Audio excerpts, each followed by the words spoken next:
বেদবাণী পড়ুন, বেদবাণী শুনুন, বেদবাণী বুঝুন এবং তাকে ধারণ করুন। এই বেদবাণী পাঠে আত্মবোধ বাড়ে, নিজেকে অনেক পরিমার্জিত পরিশীলিত করা যায়, নিজেকে সুন্দরভাবে সাজানো যায়। প্রতিটি শব্দ, প্রতিটি বাক্যকে যদি মনের মধ্যে এক এক করে তাকে গেঁথে রাখা যায়, তাহলে এমনি এমনি সৌন্দর্য বাড়ে নিজের মনের। আমি বাইরে থেকে যতটাই আমি পরিমার্জিত করি না কেন নিজেকে, মনের সৌন্দর্য যদি না থাকে তাহলে বোধহয় ওই সৌন্দর্যের, বাইরের বাহ্যিক সৌন্দর্যের কোনো মূল্য থাকে না। এই আত্মবোধ যদি আমরা সুন্দর করতে পারি বেদবাণী পাঠে, তাই এই বেদবাণী প্রত্যেকের প্রতিদিন পড়া উচিত, শোনা উচিত এবং তাকে ধারণ করা উচিত। এই চিঠিগুলো ঠাকুর লিখেছেন আশ্রিতজনকে এবং এগুলো সত্যি সত্যি এক একটা মুক্ত তিনি ছড়িয়ে দিয়ে গেছেন ভক্ত মাঝে। ভক্তদের প্রত্যেকের উচিত এই প্রত্যেকটা মুক্তকে কুড়িয়ে এক এক করে গেঁথে নিয়ে নিজের মনের যে জায়গা তাতে সযত্নে লালন করা প্রত্যেকের উচিত। ঠাকুর লিখেছেন 270 নম্বর চিঠি, সেটা হচ্ছে 119 নম্বর পাতা, প্রথম খণ্ডের, বেদবাণীর প্রথম খণ্ড। ঠাকুর লিখেছেন, ভগবানকে ঋষিগণ প্রত্যক্ষ স্বরূপ দয়ার্দ্র বলিয়াছেন। ভগবানকে ঋষিগণ, ঋষিগণ যারা ঋষি তারা সবাই ভগবানকে কি বলেছেন? স্পষ্ট এবং দৃশ্যমান স্বরূপ হচ্ছে স্বাভাবিক, যার সদৃশ্য রূপ দয়ার্দ্র, দয়ানিধি। ভগবান হচ্ছে দয়ানিধি, একদম প্রত্যক্ষ। এটা ঋষিরা বলে গেছেন। দয়াই তাহার স্বভাব, কৃপা করাই হচ্ছে তাদের আত্মভাব, তাদের স্বভাব।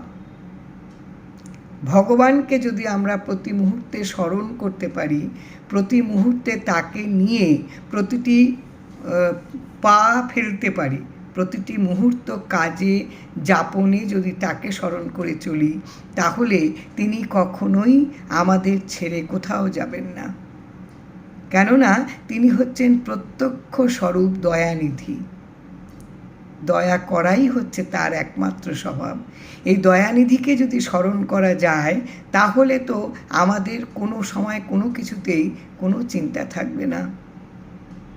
এমন কি হইতে পারে এই জগতে ভগবানের আশ্রয় ভিন্ন থাকিতে পারে? এই পৃথিবীতে কোনো কিছুই তার আশ্রয় ছাড়া থাকতে পারে না, কিছুই না। কোনো অস্তিত্ব তাকে ছাড়া সম্ভবই নয়। তাহলে ভগবান হচ্ছেন, তিনি সাক্ষাৎ দয়ানিধি, তিনি দয়া করেন এবং এমন কিছু নেই যে ভগবানকে ছাড়া যার অস্তিত্ব ভাবা যায়। যেহেতু সকল বস্তুর প্রাণ ও সত্তা আছে, প্রত্যেকটা বস্তুরই প্রাণ আছে।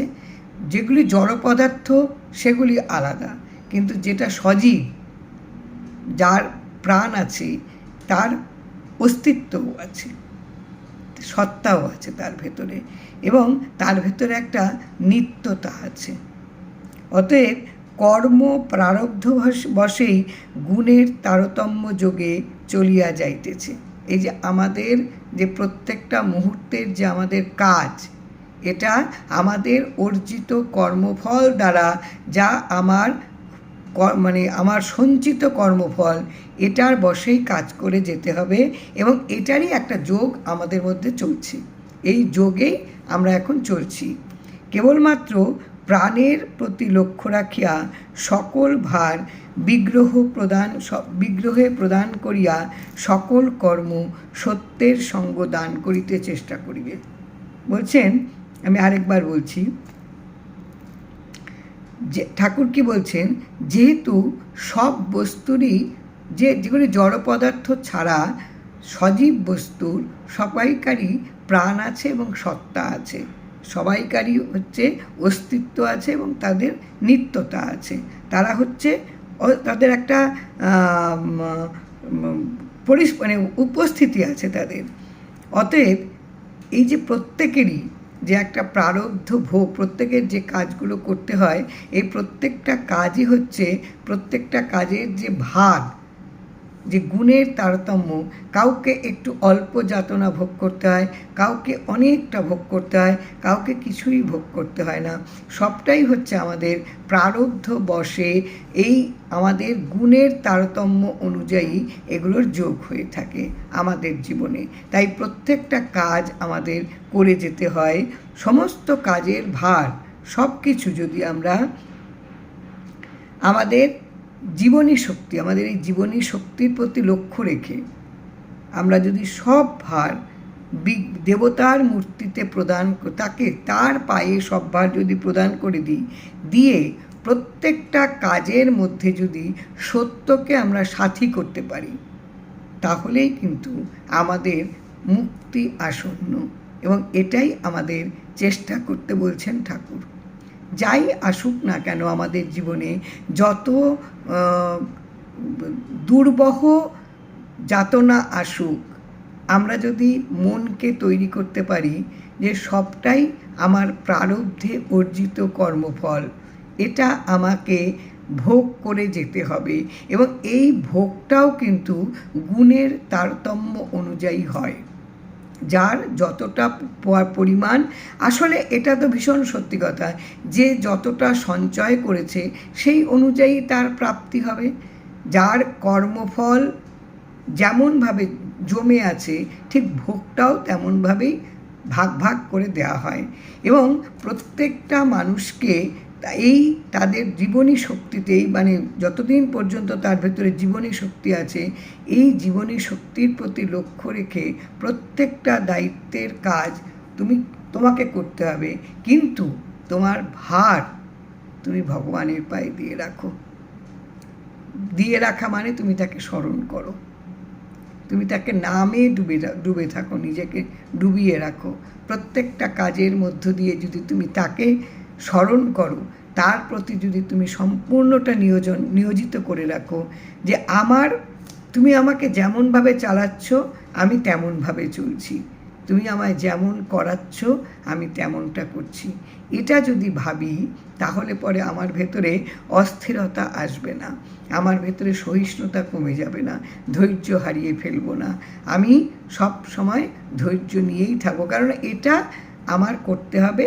এবং যা কিছু ভার আমার দেবতার পায়ে আমি অর্পণ করে রেখেছি, আমার আরাধ্য দেবতা তিনি আমার সঙ্গে আছেন, তিনি সবটুকু বোঝেন, সবটুকু জানেন, এবং তিনি হচ্ছেন দয়ানিধি, তিনি কৃপাই করেন প্রত্যেককে। এইগুলি যদি আমরা মনের মধ্যে একেবারে গেঁথে নিতে পারি, প্রত্যেকটা শব্দকে যদি মনের মধ্যে একেবারে স্থায়ীভাবে তার বশত গড়ে নিতে পারি, তাহলে বোধহয় আমাদের প্রত্যেকটা মুহূর্ত আমরা অনেক সুন্দর করে নিজেদের চালাতে পারি।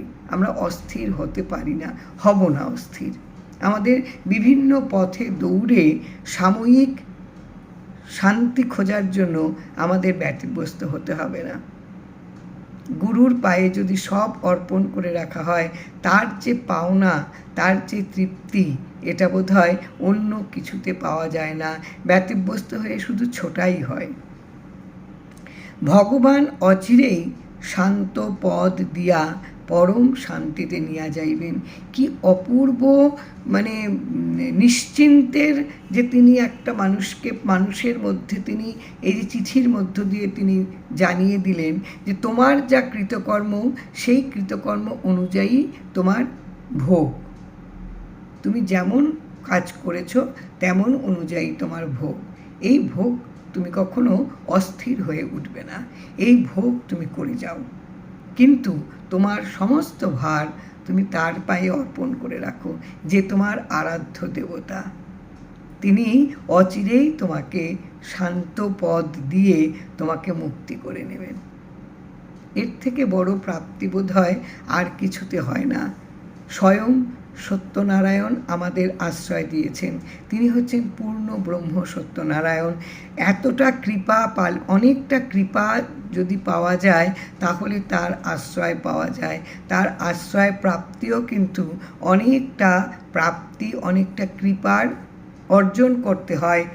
তিনি যাকে আশ্রয় দিয়েছেন, এটাতেই আমরা কৃপাধন্য। এরপর তিনি বারবার করে বলছেন, তোমার কিচ্ছু করতে হবে না, কোনো চিন্তা করতে হবে না, তোমাকে ভাবতে হবে না, তোমার ভবিষ্যৎ চিন্তা করতে হবে না। তুমি তোমার সামনে যে কাজ এসে পড়বে, তুমি অস্থির হবে না। তুমি জানবে এটাই তোমার অর্জিত কর্মফল অনুযায়ী তোমার কাজ, তুমি সেটা করবে। আর কাজের যে ভাগগুলো হয় এটাও তোমার গুণের তারতম্য অনুযায়ী তোমার এই কাজের প্রভেদ হয়। আজকে আমি যদি জুতো সেলাই করি, জুতো সেলাই করতে করতে যদি আমি ভাবি যে আমি রিভলভিং চেয়ারে বসে কেন কাজ করলাম না এসিতে, এটা কিন্তু আমার প্রারব্ধের যে গুণের তারতম্য এই অনুযায়ী কিন্তু আমার কাজটা হচ্ছে। এটাও কাজ, ওটাও কাজ। কিন্তু আমি যদি এই জুতো সেলাই কাজ করতে করতে আমি যদি তৃপ্ত না থাকি, তাহলে এই কাজে আমি কখনো মনোযোগী হতে পারবো না, এই কাজ আমার সুন্দর হবে না, ফলে আমার উন্নতিতে কিন্তু বাধা হবে। তাই আমার প্রারব্ধ অনুযায়ী আমার যা কাজ আমার সামনে এসে পড়ছে, সেটা আমার প্রাপ্তি অনুযায়ী আমার প্রত্যেকের কাজেরই তার একটা প্রভেদ হয়েছে, তার কৃতকর্ম অনুযায়ী এই কাজগুলি ভাগ হয়েছে। কিন্তু যে কাজটা আমার ভাগে এসে পড়েছে, সেই কাজটাতে যদি আমার নিষ্ঠা থাকে, আমার যদি তাতে মন থাকে, তাহলে এই কাজটা কিন্তু আমি ভালো করে করতে পারবো। এবং এই কাজগুলি যদি আমি বুঝে যাই যে এগুলি হচ্ছে সবটাই আমার আরাধ্য দেবতার দেয়া কাজ, তাহলে স্বাভাবিকভাবেই সেই কাজে কিন্তু নিষ্ঠা থাকবে এবং সেই কাজে মন থাকবে, সেই কাজ ভালো হবে। এবং এগুলি ঠাকুর বলছেন বারবার, এগুলি হচ্ছে পূজা। আলাদা করে পূজা করার কিচ্ছু নেই, এগুলি হচ্ছে পূজা। প্রতিটি দিন, প্রতিটি মুহূর্তে আমার মন যদি তার প্রতি দেয়া থাকে, তাহলে তারই দেয়া কাজে আমি কোনো দিন আমার ইচ্ছাকে আমি বিকৃত করব না, আমার মনটাকে আমি বিকৃত করব না। আমি সবটাই তার উপরই ছেড়ে দেব এবং যে কাজটাই আমার কাছে এসে পড়ুক না কেন, এটা তারই দেয়া কাজ, আমি মন দিয়ে করব। এভাবে যদি আমি চলতে পারি, তাহলে ভগবান, আমার যে আরাধ্য দেবতা, যিনি হচ্ছেন দয়ানিধি, তিনি অচিরেই, মানে বেশি দূরে নয়, অচিরেই শান্ত পদ দিয়া পরম শান্তিতে নিয়ে যাইবেন। আসল বাড়িতে যেতে গেলে, আসল জায়গায় যেতে গেলে পরম শান্তিতেই তিনি আমাকে নিয়ে যাবেন। কোনো অশান্ত পরিস্থিতি আমার তৈরি হবে না। এই চিঠিগুলো শুধু কিন্তু চিঠি নয়, এই চিঠিগুলো হচ্ছে আমাদের জীবনের অমূল্য সম্পদ। প্রত্যেকটা শব্দকে যদি একটু বোঝা যায়, প্রত্যেকটা শব্দকে যদি মনের ভেতরে একেবারে পাকাপাকিভাবে রাখা যায় না, তাহলে বোধহয় আমরা প্রত্যেকটা মুহূর্ত আমরা অনেক বেশি শান্তি পাব। ওই যে আমরা যদি ধৈর্য ধরে থাকি, তাহলে ভগবান যে দয়ানিধি তিনি আমাদের অচিরেই শান্ত পদ দেবেন এবং আমরা শান্তিতে মুক্তি পাব। শান্তিতে আমাদের যাপনটা হবে এবং আমাদের তিনি নিয়ে যাবেন। বারবার তিনি বলেছেন, প্রারব্ধ নিয়েই তুমি কিন্তু এখান থেকে যাবে। যে তুমি যে একেবারে একটানা তুমি অনেক দিন তুমি খুব ঠাকুরের নাম করলে, ঠাকুরের সাধনা করলে, ঠাকুরের পুজো করলে, তোমার প্রারব্ধ ভোগ, এবং তুমি প্রচুর পরিশ্রম করলে, প্রচুর কাজ করলে, তোমার যা কিছু ভোগ আসলো তুমি নীরবে সেটা করে গেলে, তুমি আশা করলে যে তোমার প্রারব্ধ ভোগ বোধহয় শেষ হয়ে গেল। না, আমাকে একটা মশা কামড়ালেও এই যে যন্ত্রণাটা, যে জ্বলুনিটা, এটাও কিন্তু আমার প্রারব্ধ।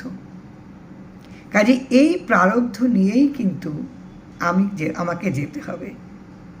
আমি কখনো কিন্তু ভাববো না যে আমার জীবনে কোনো যন্ত্রণাই থাকবে না, আমার জীবনটা কোনো দিন কোনো কিছু তাড়না থাকবে না, তা কিন্তু নয়। এটা নিয়েই আমাকে যেতে হবে এবং এটাকেই আমার বহন করে যেতে হবে, এটাকে মেনে নিতে হবে এবং পাশাপাশি আমার যে দয়ানিধি আরাধ্য দেবতা তাকে আমার স্মরণ করে যেতে হবে। তিনি কি করবেন? তিনি আমার ভেতরে শক্তি দেবেন, তিনি আমার ভেতরে একটা মন দেবেন, আমার বোধ দেবেন, আমার আত্মবোধের আমার উন্নতি হবে। এই জন্য বেদবাণী প্রত্যেককে পড়তে হয়। বেদবাণী পাঠে শান্তি পাওয়া যায়, শান্ত হওয়া যায়। আমার প্রত্যেককে অনুরোধ, এই বেদবাণী যারা শোনেন তারা একটু শেয়ার করে দেবেন, যাতে আরও বেশ কিছু জন এই বেদবাণী পাঠ তারা শুনতে পারে এবং তাদের প্রতিদিনের যে অস্থিরতা, প্রতিদিনের যে একটা উৎপীড়ন, তার থেকে মুক্তি পাবেন। এই অমৃত কথা প্রত্যেকের শোনা উচিত। আমি প্রত্যেককে অনুরোধ করব, যারা শুনছেন তারা শেয়ার করুন, আরও বেশ কিছু জন শুনুক। জয় রাম, জয় রাম।